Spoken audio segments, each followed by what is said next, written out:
నమస్తే, నేను మీ రఘురామరావు. దేశం అట్టుడుగుతోంది. లక్షలాది మంది విద్యార్థుల ఘోషతో ఢిల్లీ పీఠం కంపిస్తోంది. జంజీయుత చేపట్టిన కాక్రోచ్ జనతా పార్టీ పోరాటం తుఫాన్లా మారుతున్న వేళ ఎట్టకేలకు ప్రధాని నరేంద్ర మోదీ తన మౌనాన్ని వీడారు. రోజు రోజుకి ఊపందుకుంటున్న ఆందోళనలతో తన పీఠం కదులుతోందని భయపడ్డారో, లేక కోట్లాది మంది యువతకు న్యాయం చేయలేకపోతున్నామన్న పశ్చాత్తాపమో ఏమో కానీ అర్ధరాత్రి సోషల్ మీడియా వేదికగా ప్రధాని మోదీ స్వరం విప్పక తప్పలేదు. అసలు కేబినెట్ భేటీకి ముందు పీఎం నుంచి వచ్చిన అర్ధరాత్రి ప్రకటన వెనుక ఉన్న అసలు సత్యమేంటి? అది జంజీ పోరాటానికి దక్కిన విజయమా, లేక కేంద్ర ప్రభుత్వం రాజకీయ వ్యూహమా? ఈ విశ్లేషణలో చూద్దాం.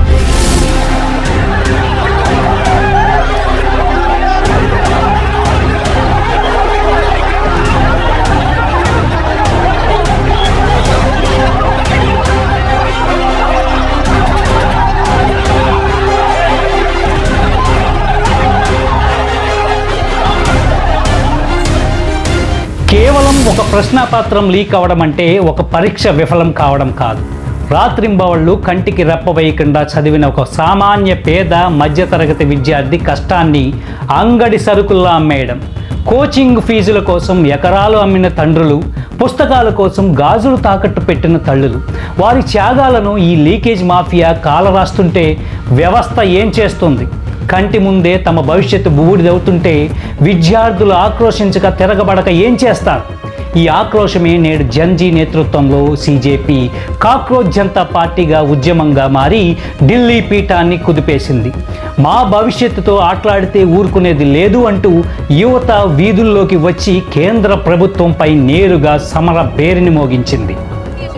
పోరాడట్లేదు, మేము యువతగా జెన్జీ అనే ఒక గ్రూప్ మేమందరం కలిసి మేము పోరాడుతున్నాం. మాకు ఎటువంటి రాజకీయ పార్టీలతో మాకేం సంబంధం. మోడీ గారు కావచ్చు, వీళ్ళందరూ కూడా ఎక్కడ కూడా మాట్లాడుకోవడం ఎట్లా చూస్తారు?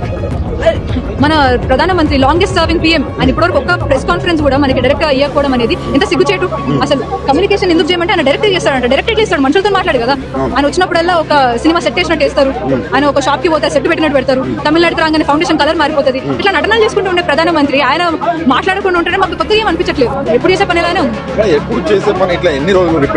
ఎగ్జాక్ట్లీ అందుకే కదా మేము రిజైన్ చేయాలని కోరుకునేది. అట్లాంటి ప్రధానమంత్రి మాకు అవసరం లేదు. విద్యార్థులు వచ్చి ఒక సమస్య ఉందని చెప్తే ఆ సమస్యను వెంటనే ఆయన మాట్లాడాలి, దాని గురించి ఆలోచించాలి, కనీసం సరే ఇది చేద్దామన్నా మాట్లాడాలి. అది పార్లమెంట్ లో సిద్ధంగా లేదు. అపోజిషన్ పార్టీ వాళ్ళు మాట్లాడితే వాళ్ళని తీసుకొని పోతారు, ఎవరైనా పవర్ లో ఉన్న వాళ్ళు మాట్లాడితే వాళ్ళని అణచివేయడం చేస్తారు, ఇన్ఫ్లుయెన్సర్స్ ఎవరైనా మాట్లాడితే వాళ్ళ పేజీలను బ్యాన్ చేస్తుంటారు. ఇదేనా ప్రజాస్వామ్యం అంటే?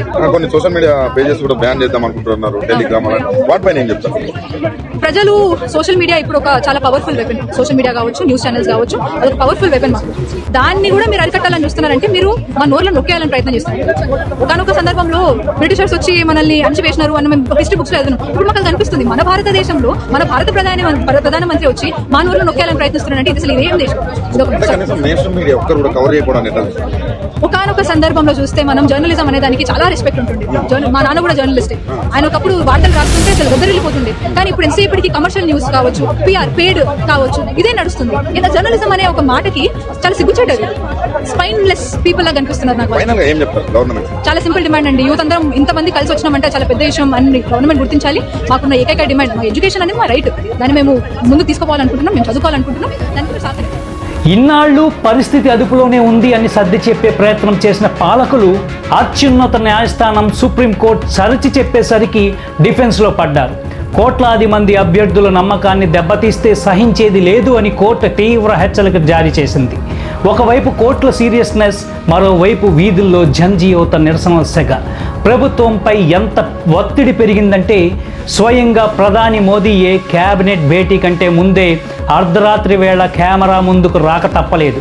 అయితే ఇక్కడ ఉదయిస్తున్న ప్రధాన ప్రశ్న ఒకటే: ఈ వివరణ నిజంగా విద్యార్థులపై ఉన్న జాల, లేక యువత ఆగ్రహంతో పీఠం ఎక్కడ చేజారిపోతుందో అన్న రాజకీయ భయమా? मैं जानता हूं कि पेपर लीक ये कोई मामूली विषय नहीं। लाखों विद्यार्थी और उनके अभिभावकों के लिए बहुत ही पीड़ादायक है। और इसलिए पेपर लीक घटना से अब तक पिछले 2.5 महीनों में अनेक विध कदम उठाए गए, गुनहगारों को पकड़ा गया है, कभी जेल में पड़े हैं। हमारा सबसे महत्वपूर्ण जिम्मा था कि विद्यार्थियों का एक वर्ष बर्बाद ना हो। तत्काल परीक्षाएं लेना बहुत जरूरी था। सरकार ने अभी पूरी शक्ति का उपयोग करके कम से कम समय में 22 लाख जितने विद्यार्थियों के एग्जाम हो जाएं, इसका प्रबंध किया।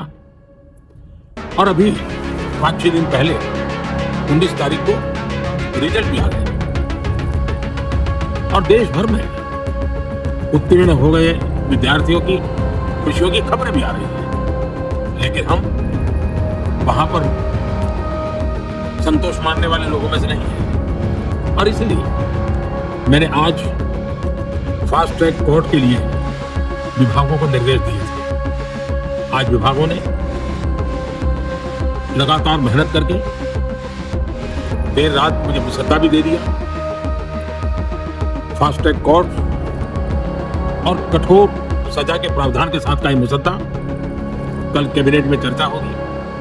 कैबिनेट के साथियों के सुझाव के बाद उसका अंतिम रूप दिया जाएगा और सोमवार से संसद का दूसरा सप्ताह शुरू हो रहा है। तब जल्द से जल्द उस बिल को सदन में पारित कराने का प्रयास किया जाएगा।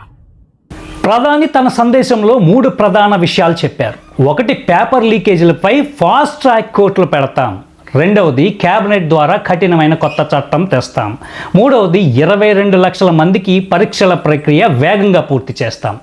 కానీ ఇక్కడే ఆలోచించాల్సిన పచ్చి నిజం ఒకటి ఉంది. మన దేశంలో చట్టాలకు కొరవ, కోర్టులు కొరతుందా? చట్టాలు లేక లీకేజీలు జరగడం లేదని చెప్తున్నారు. ఉన్న చట్టాలను పక్కాగా అమలు చేసి నిబద్ధత లేకపోవడం వల్లే లీకేజీల మాఫియా రాజ్యమేలుతోంది. చిన్న చిన్న మోసగాళ్లను అరెస్ట్ చేసి జైలుకు పంపితే సరిపోతుందా? ఈ లీకేజీల వెనుక ఉన్న అసలు బడా తిమింగళాలను, వ్యవస్థలోని నల్ల గొర్రెలను ఈ ఫాస్ట్ ట్రాక్ కోర్టులు బోన్లో నిలబెట్టగలవా? లేక ఇది కూడా ప్రజాందోళనను చల్లార్చే మరో రాజకీయ ప్రకటనగానే మిగిలిపోతుందా? यहाँ पे सब लोग मारपीट कर रहे हैं, बोल रहे पीसफुल मार्च करेंगे, खुद क्यों हाथ उठा रहे हो? फिर आप लोगों को पावर इसलिए दिया क्या कि आप हाथ उठाओ? आप लोगों के बच्चे नहीं है क्या? हमें आगे फ्यूचर में नीड देंगे, आप लोग नहीं दोगे क्या? वहाँ बैठे पड़े थे, हमें पुलिस वाले धक्का दे रहे हैं।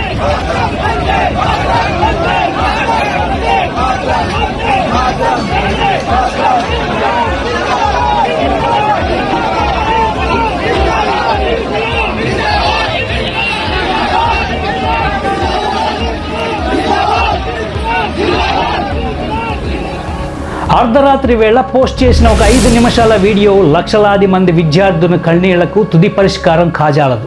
ప్రధాని మోదీ నిజంగా పశ్చాత్తాపడితే అది కేవలం మాటల్లో కాకుండా లీకేజీ మాఫియాను గడ్డపారతో సహా పెకలించి వేసి చేతుల్లో కనిపించాలి. ప్రజాస్వామ్యంలో పీఠాలు శాశ్వతం కావు, కానీ యువత భవిష్యత్తు శాశ్వతం. జంజీ చేసిన సీజేపీ పోరాటం సాధించిన మొదటి విజయం ప్రధాని మోదీ మౌనం వీడటం. కానీ అసలు న్యాయం జరిగే వరకు ఈ పోరాటం ఆగుతుందా? ప్రధాని ఇచ్చిన ఈ అర్ధరాత్రి హామీలపై అభిప్రాయం ఏంటి?